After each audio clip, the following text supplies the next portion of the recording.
And we're rolling. Stopwatch started. Right, well, last week we were looking at Luke chapter 5, which means this week we're on Luke chapter 6. And this chapter, it's a very interesting chapter. There's a lot of it. We're going to read little bits of it during the course of the morning. But it's full of what I would call basic teaching. Basic teaching from Jesus. And actually, sometimes just reading it is enough. But I'm just going to bring out a few bits. There's no way I could bring out all of it. So I do suggest you go and have a little read. But this basic teaching is really useful because it is so against how we would normally live our lives. It's so against what we would normally do that it's really worth teaching. And this is why it's so important to regularly be reading the Bible. Because the way God says to live our lives is actually opposite to all the other input we're getting from most of the other places we go.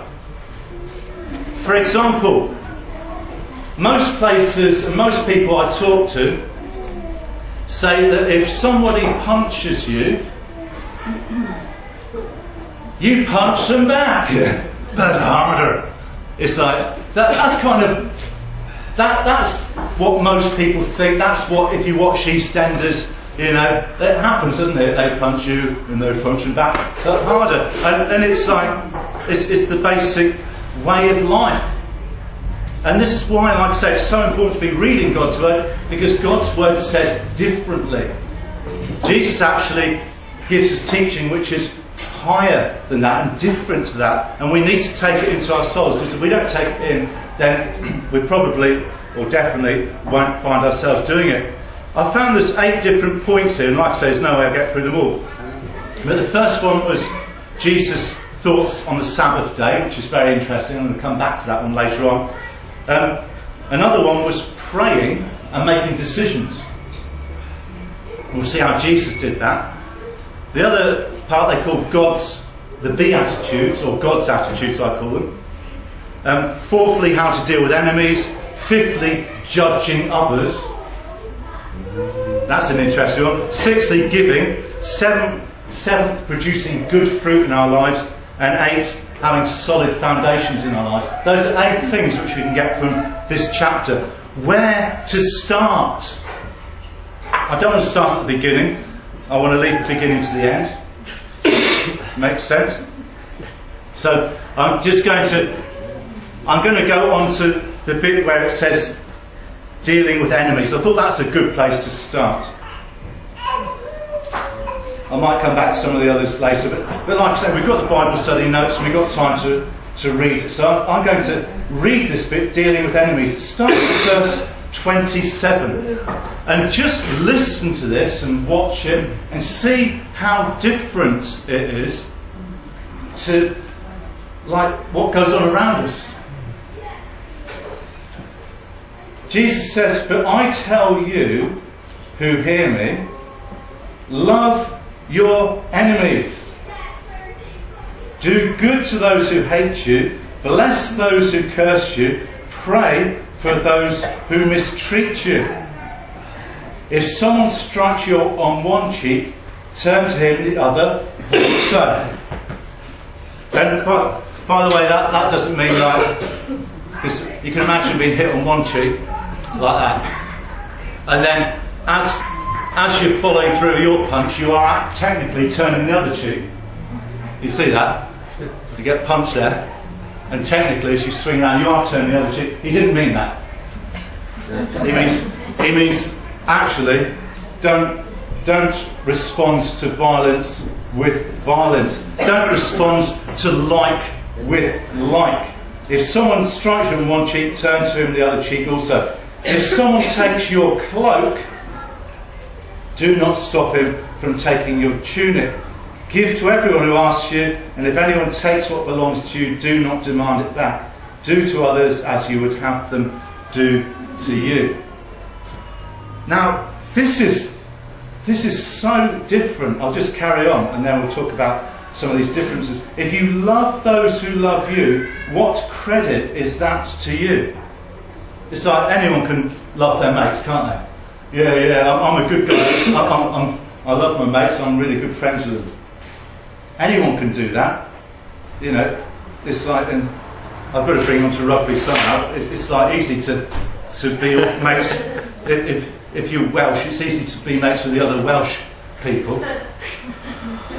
But we sat there with a Welsh exclusion zone around. Can someone sit with him? Go sit next to you, Linda.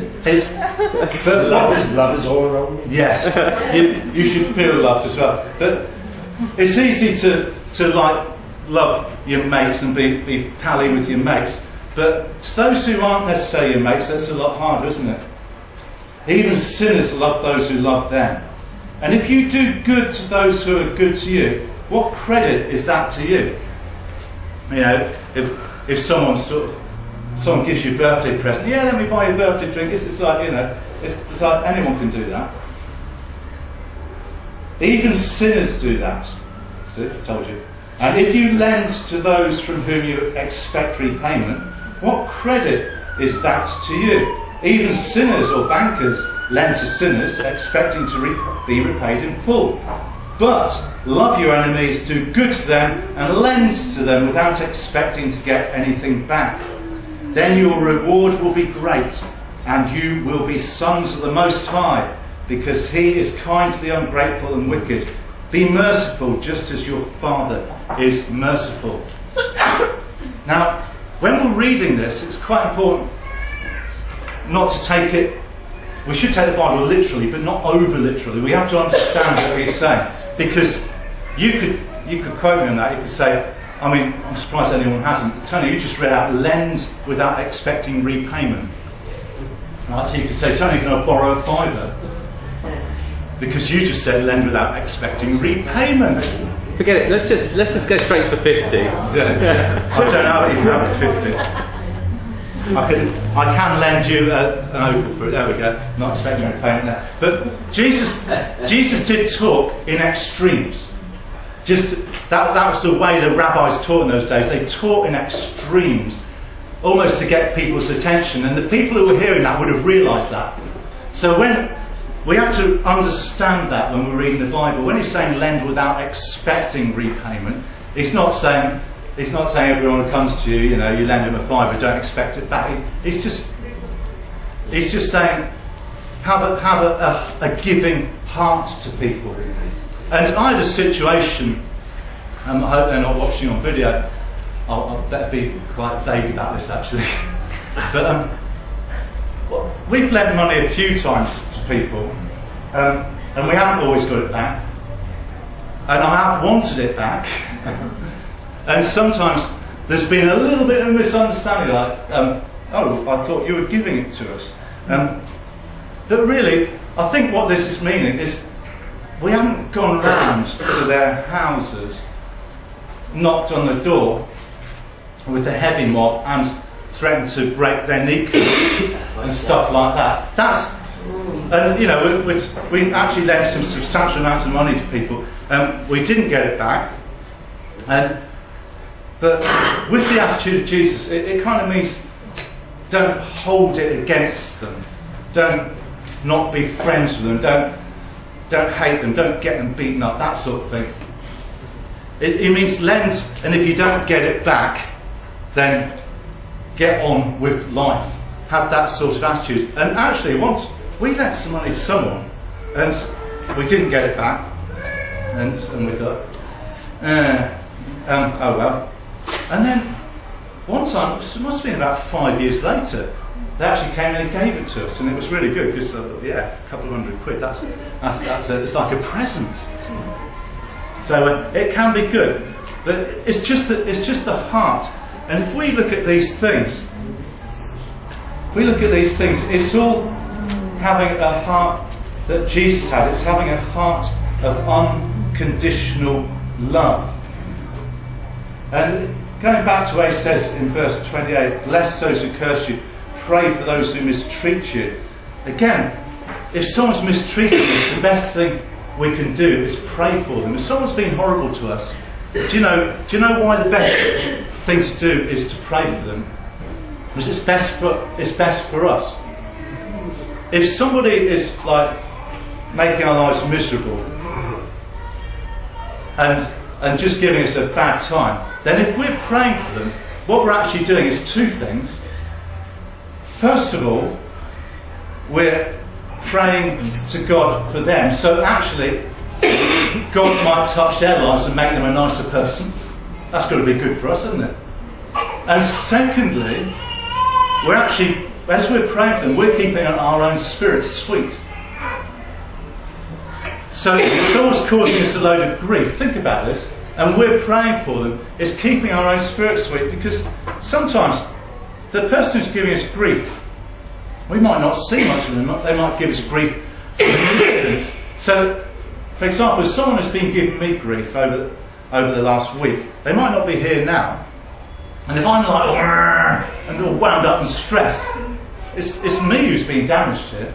So as I'm praying for my enemies, as I'm praying for those who've given me a hard time, I'm actually setting the captive free. And the captive isn't my enemy, it's me. Keeping our own spirits sweet is really important in this world. This is why Jesus said, pray for your enemies. Because it's really important that we, in our hearts, in our spirits, we walk around with a sweet spirit. Not a bitter, twisted, angry spirit. Because actually, we'll begin to lose our mates then. Just because of that person who's giving us trouble. If we walk around bitter, twisted and angry, people aren't going to want to be around us. So praying for our enemies is actually a fantastic idea. It's not a natural idea. It's not something I would have thought of. If it was Tony's letter to the church, I might not have thought of that. But this is Jesus speaking to his church. And he actually created it in the first place. And that's good advice, I would say, just because of what it does for us. And here's another one. I love this one. Judging others. Has anyone here ever judged? No. Has anyone here ever not judged others?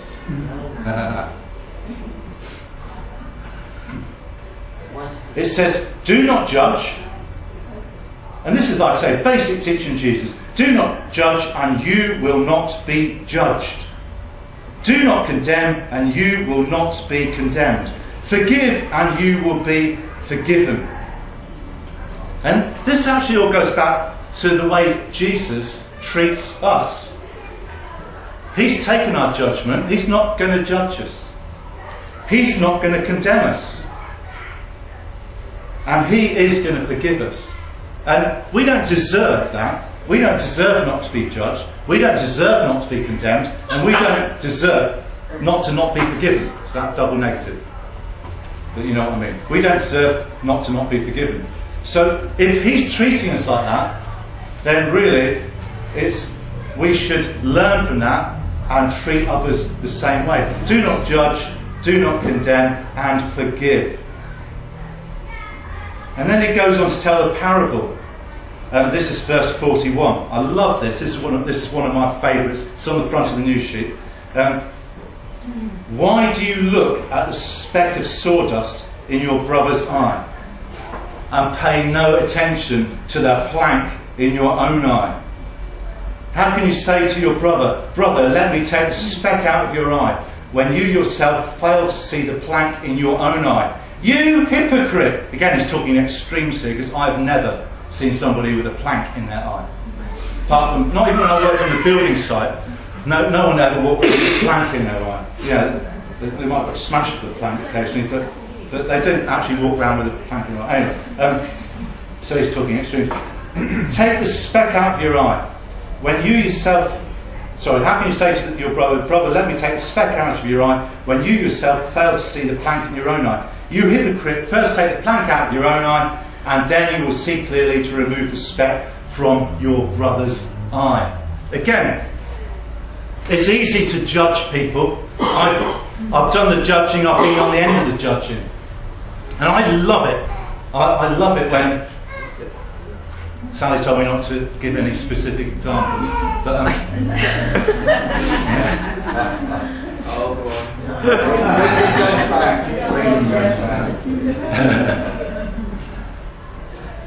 I love it at home when I'm getting into trouble for doing something, and then I catch them doing the same thing. I better give an example the other way around. At the dinner table, this is something I judge a bit. I'm the neatest eater at the dinner table. Out of our family, I get less food over me than the rest of the family. It's like, Jodie has to change her clothes before she has dinner because I'll just say to them, well, why don't you all wear bibs? They don't want to wear bibs, they're nice pelican ones.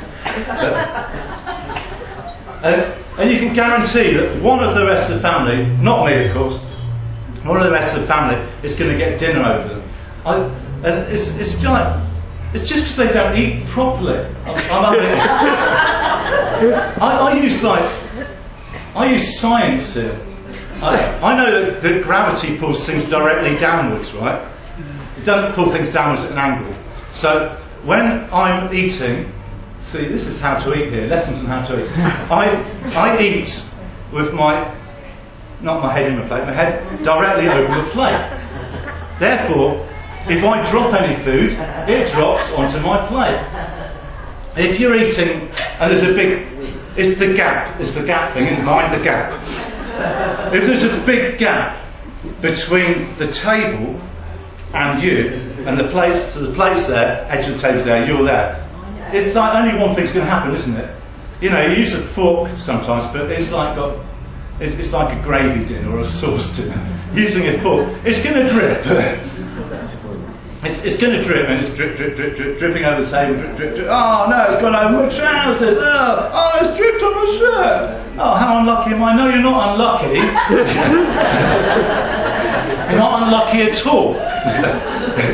You needed to keep your head over your dinner. And I'm the judge. I'm judgmental over this. Judgmental. It's like, and I judge nicely, I just laugh. Let's have a good old laugh. But occasionally, I don't know how it happens, it defies the laws of science. One time a piece of pizza, I don't know how it happened, it flew off my plate and it triple somersault and smashed itself on my shirt, and it was like hanging off my shirt. I don't know how that happened. Just because you shouldn't be judges. But they had a good old laugh at me because it's like I had a big plank in my eye, didn't I? And you can guarantee that that's a bit of fun, but you can guarantee that as you're judging people, one day, sooner or later, they're going to see that big plank in your eye, so is everybody else. So the advice is, don't be judged, because sooner or later, you're going to get judged. We walk around thinking we're perfect, don't we? And we're not. We're not perfect at all. So Jesus' teaching is really good. It's really like good, obvious, straightforward. But like I say, it is so different to the teaching that we might get through other media, through the TV, through the radio, through friends, through workplaces. It's so different, which is why I'm saying let's read it, let's take our daily bread, let's read it regularly, let's see what Jesus says. He made us, He made the heavens and the earth, He made us, He knows what makes us tick, He knows what's good for us, He knows what's good for those around us. So hold on to His teachings. Lots more I was going to say. I'm going to say the rest in the second half of the service, which is starts at 1 o'clock. So like I say, I'll just hold it together by saying, yeah, read it. Jesus' teaching is good. Jesus' teaching is good for us, even though at first we don't realise it. Thank you for listening.